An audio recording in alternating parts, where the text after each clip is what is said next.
नमस्कार, मी अंजली आणि या चॅनलवर तुमचं पुन्हा एकदा स्वागत आहे. आज आपण एका अशा विलक्षण प्रवासाला निघणार आहोत जो आपल्याला थेट वेळेच्या अंतापर्यंत घेऊन जाईल. हेलेन केलरचा हा विचार किती सुंदर आहे नाही का, की अंधार आणि शांतता यातही काहीतरी आश्चर्यकारक असू शकतं. आणि खरं सांगायचं तर आपला आजचा प्रवास विश्वाच्या अशाच एका गूढ, अंधाऱ्या आणि शांत भविष्याकडे जाणार आहे. हा प्रश्न आपल्या सगळ्यांच्या मनात कधी ना कधी येतोच, की हे सगळं, हे तारे, आकाशगंगा, हे सगळं संपणार कसं? तर मग आज आपण विज्ञानाच्या नजरेतून या सर्वात मोठ्या प्रश्नाचं उत्तर शोधायला निघालो आहोत. चला, तयार व्हा. आपण एका अशा टाईम मशीनमध्ये बसणार आहोत जी प्रत्येक 5 सेकंदाला आपला वेग दुप्पट करेल. म्हणजे आपण अब्जावधी आणि कोट्यावधी वर्ष फक्त काही मिनिटात पार करणार आहोत. तर मग सुरुवात करूया आपल्या जवळच्या भविष्यापासून. पाहूया की पुढच्या काही लाख वर्षांमध्ये काय काय बदल अपेक्षित आहेत. विचार करा, आज आपण जे पाहतोय त्यातलं काहीच कायम नाही. काही हजार वर्षात सहारा वाळवंट पुन्हा हिरवंगार बनेल. मानवाने पाठवलेलं व्हॉयेजर यान एका दुसऱ्या ताऱ्याच्या जवळून जाईल. आकाशातला तेजस्वी बीटलजूस तारा एका महाभयंकर सुपरनोवामध्ये फुटेल. आणि हो, शनीची ती सुंदर कडी, ती सुद्धा एक दिवस पूर्णपणे नाहीशी होतील. बदल हाच विश्वाचा नियम आहे. आता आपण आपल्या घराकडे वळूया, आपल्या सौरमालेकडे. आपल्या जीवनाचा जो स्रोत आहे तो सूर्य. त्याचा शेवट कसा होईल, चला पाहूया. आपल्या सूर्याचा शेवट अजिबात शांत नसेल. जेव्हा त्याचं हायड्रोजन इंधन संपेल तेव्हा तो फुगायला लागेल आणि एका विशाल लाल राक्षसात रूपांतरित होईल. तो इतका मोठा होईल की बुध, शुक्र आणि हो, आपली प्रिय पृथ्वी या सगळ्यांना गिळून टाकेल. या नाट्यमय अंतानंतर जे काही उरेल ते म्हणजे फक्त एक थंड, निस्तेज अवशेष, ज्याला व्हाईट ड्वार्फ म्हणतात. तर आपल्या घरच्या ताऱ्याचा अंत झालाय. त्याचे अवशेष आता अंतराळाच्या गोठवणाऱ्या थंडीत हळूहळू थंड होत आहेत. आणि इथूनच विश्वाच्या एका गडद आणि शांत युगाची सुरुवात होते. सूर्याच्या मृत्यूनंतर आपण विश्वाच्या एका लांबलचक संध्याकाळात प्रवेश करतोय, ज्याला शास्त्रज्ञ डिजनरेट युग असं म्हणतात. हे एक असं युग आहे जिथे एक एक करत सगळे तारे विझून जातील. ही कल्पनाच किती विचित्र आहे नाही का? एकेकाळी लखलखणारे विश्व आता एका वैश्विक स्मशानभूमीसारखं झालंय, जिथे फक्त मृत ताऱ्यांचे अवशेष म्हणजे झॉम्बी तारे भटकत आहेत. अब्जावधी वर्ष थंड झाल्यावर तो व्हाईट ड्वॉर्फ शेवटी ब्लॅक ड्वॉर्फ बनतो, म्हणजे ताऱ्याची एकदम मृत अवस्था. एक इंटरेस्टिंग गोष्ट सांगू का? आपलं विश्व अजून इतकं जुनं झालेलंच नाहीये की एकही ब्लॅक ड्वॉर्फ तयार व्हावा.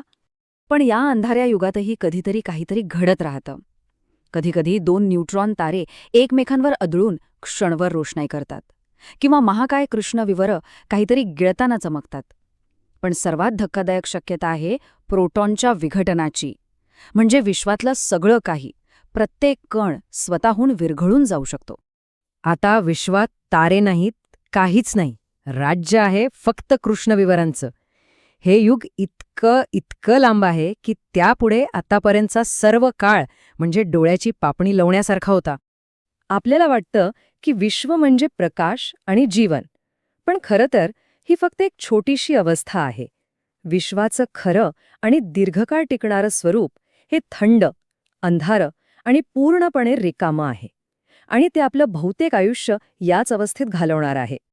ही संख्या काय आहे तर विश्वाच्या संपूर्ण आयुष्यापैकी तो काळ ज्यात जीवन शक्य आहे तो फक्त इतका टक्के आहे. ही संख्या इतकी लहान आहे की आपण तिला शब्दातही मांडू शकत नाही, जवळजवळ शून्यच. या युगात कृष्णविवरं एकमेकांमध्ये विलीन होतात आणि या टक्करीतून गुरुत्वाकर्षण लहरी निर्माण होतात. या लहरी म्हणजे जणू काही अवकाशाचं संगीत आहे, जे अब्जावधी वर्ष त्या रिकाम्या विश्वात घुमत राहतं. आतापर्यंत आपल्याला वाटत होतं की कृष्णविवर म्हणजे द एंड. पण मग आले महान शास्त्रज्ञ स्टीफन हॉकिंग आणि त्यांनी एक अविश्वसनीय सिद्धांत मांडला. त्यांनी सांगितलं की कृष्णविवरंसुद्धा कायमची नसतात. हॉकिंग रेडिएशन नावाच्या एका विचित्र प्रक्रियेमुळे ती हळूहळू, खूप हळू बाष्पीभवन पावतात. हे घडतं क्वांटम फिजिक्समुळे. सोप्या भाषेत सांगायचं तर कृष्णविवराच्या अगदी सीमेवर काही सूक्ष्म कण तयार होतात आणि लगेच नष्ट होतात. पण कधीकधी त्यातला एक कण आत खेचला जातो तर दुसरा बाहेर निसटतो. हा बाहेर निसटलेला कण कृष्णविवराची थोडीशी ऊर्जा घेऊन पळून जातो. ही प्रक्रिया अब्जावधी कोट्यावधी वर्ष चालते आणि अखेरीस ते महाकाय कृष्णविवर पूर्णपणे नाहीसं होतं. तर आता आपण आपल्या प्रवासाच्या अगदी अगदी शेवटच्या टप्प्यात पोचलो आहोत, जिथे विश्वाचा अंतिम क्षण आपली वाट पाहतोय. विश्वाचा शेवट कसा होईल याबद्दल 3 मुख्य शक्यता आहेत. पण सध्या आपल्याकडे जे पुरावे आहेत ते बिग फ्रीज नावाच्या शक्यतेकडे बोट दाखवतात. म्हणजे विश्व कायमचं विस्तारत राहील, थंड होत राहील आणि शेवटी पूर्णपणे रिकामं आणि ऊर्जाहीन होईल. आणि मग तो क्षण येतो. अब्जावधींच्या अब्जावधी वर्षानंतर विश्वातलं शेवटचं कृष्णविवर बाष्पीभवन पावतं.